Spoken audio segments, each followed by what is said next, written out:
Bismillahirrahmanirrahim. Assalamualaikum warahmatullahi wabarakatuh.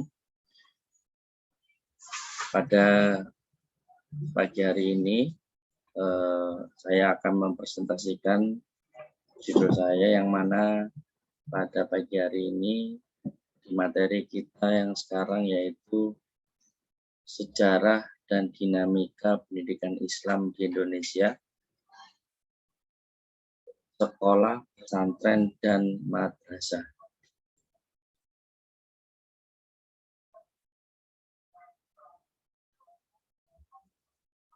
Pendahuluannya, pendidikan Islam di Indonesia telah berlangsung sejak masuknya Islam ke Indonesia. Menurut catatan sejarah, masuknya Islam ke Indonesia dengan damai berbeda dengan daerah-daerah yang lain. Kedatangan Islam dilalui lewat peperangan seperti Mesir, Irak, Parsi, dan beberapa daerah lainnya. Peranan para pedagang dan mubalik sangat besar sekali andilnya dalam proses Islamisasi di Indonesia.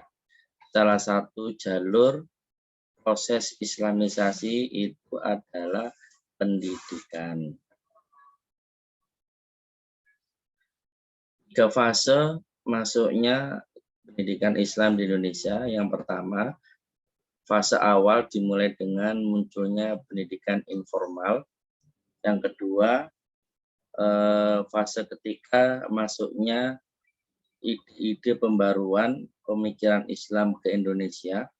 Yang ketiga, kelembagaan mata pelajaran dengan nilai value. Sejarah dan dinamika pendidikan Islam di Indonesia. Sejarah dan dinamika pendidikan Islam di Indonesia, pertama kita lalui dari pesantren. Kita bahas pesantren dulu, setelah itu sekolah dan madrasah. Sejarah dan dinamika pendidikan agama Islam di pesantren.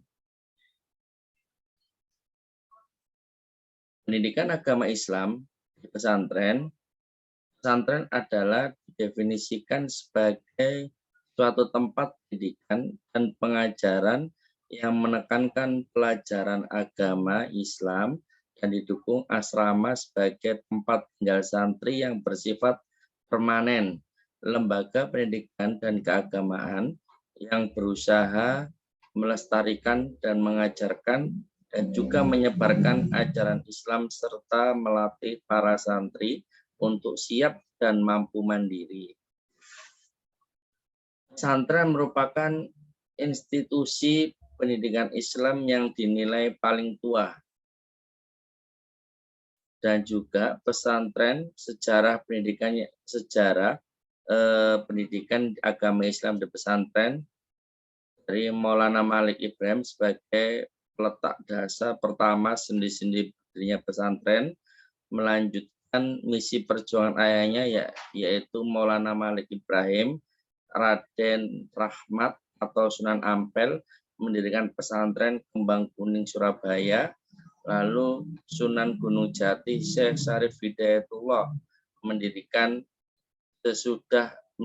pesantren sesudah Sunan Ampel. Dinamika pendidikan agama Islam di pesantren pada saat ini, peran pesantren telah berkembang pesat. Ia telah menginspirasi atau mengapresiasi kebijakan pemerintah di bidang pendidikan sesuai dengan kemampuan dan potensi yang dimiliki. Paket-paket penuntasan pendidikan 9 tahun juga telah dilaksanakan di pesantren, melibatkan pesantren untuk mengembangkan pendidikan di Indonesia merupakan langkah strategis dan bijak dari pemerintah. Yang kedua, kita membahas sejarah dinamika pendidikan agama Islam di sekolah. Pendidikan agama Islam di sekolah, pengertian pendidikan agama Islam atau disebut dengan PAI, yang dimaksud adalah mata pelajaran agama yang diajarkan di lembaga-lembaga pendidikan tersebut, termasuk di lembaga pendidikan sekolah, seperti mata pelajaran Al-Quran, Al-Hadis, Tauhid, Fikih, dan Sejarah Islam. Sejarah pendidikan agama Islam di sekolah. Yang pertama, pendidikan agama Islam atau pendidikan agama telah diajarkan di sekolah-sekolah pada zaman pemerintah Belanda, tetapi terbatas pada sekolah-sekolah swasta.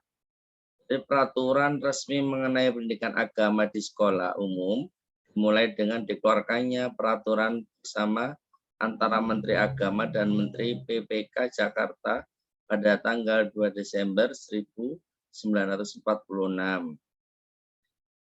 Dan fase sejarah pendidikan agama Islam di sekolah, fase pertama pada tahun 1946 sampai 1965.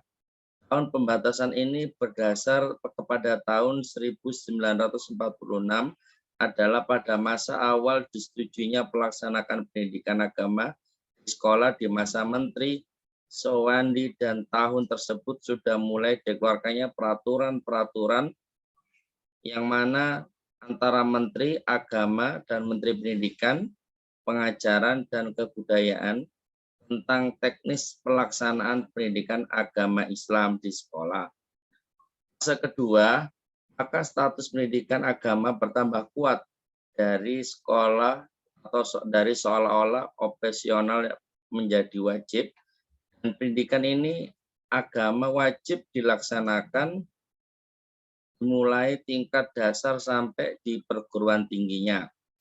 Dan fase ketiga itu pada tahun 1990 sampai sekarang, dinamika pendidikan agama di sekolah umum terus bergulir, terutama dinamika untuk memperdayakannya banyak pemikiran yang telah diluangkan di kalangan pakar pendidikan Islam untuk memberdayakan pendidikan agama di sekolah umum.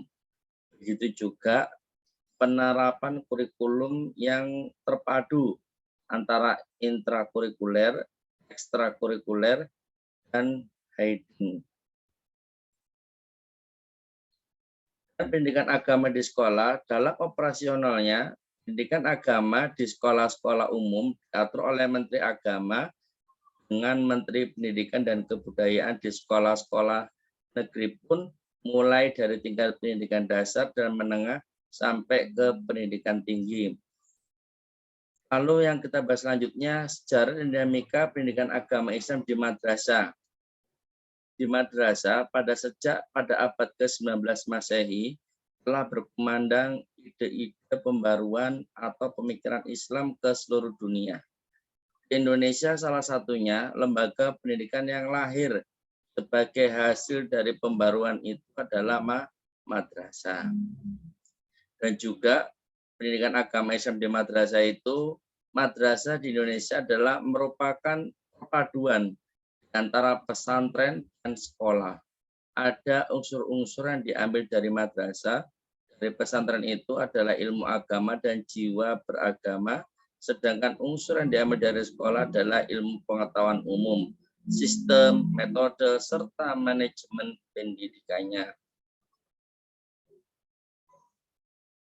Pendidikan agama Islam di madrasah ada beberapa yang mencakup di dalamnya. Yang pertama, madrasah merupakan perkembangan lebih lanjut dan formalisasi dari tradisi pendidikan yang sudah berlangsung di masjid dan kutab. Juga meskipun demikian, kehadiran madrasah tidak serta-serta mengakhiri peran kutab atau masjid, dan sebagai pusat-pusat pembelajarannya. Dan juga perbedaan antara pendidikan Islam yang diselenggarakan di kutab, masjid-masjid dan madrasah terletak pada kompleksitas materi-materi yang dipelajari, tidak terletak pada sistem atau model pembelajarannya. Yang terakhir, jika kutab memberikan pelajaran dasar-dasar keislaman seperti membaca dan menulis Al-Quran dan urusan-urusan ibadah lainnya, maka materi-materi yang diajarkan di masjid meliputi kajian-kajian Al-Quran, hadis, dilanjutkan dengan ilmu al-fiqih yang berkembang di salah satu sekolah atau kelahiran agama Islam. Mungkin itu yang saya sampaikan pada pagi hari ini. Kurang lebihnya mohon maaf. Aku lupa lihada. Assalamualaikum warahmatullahi wabarakatuh.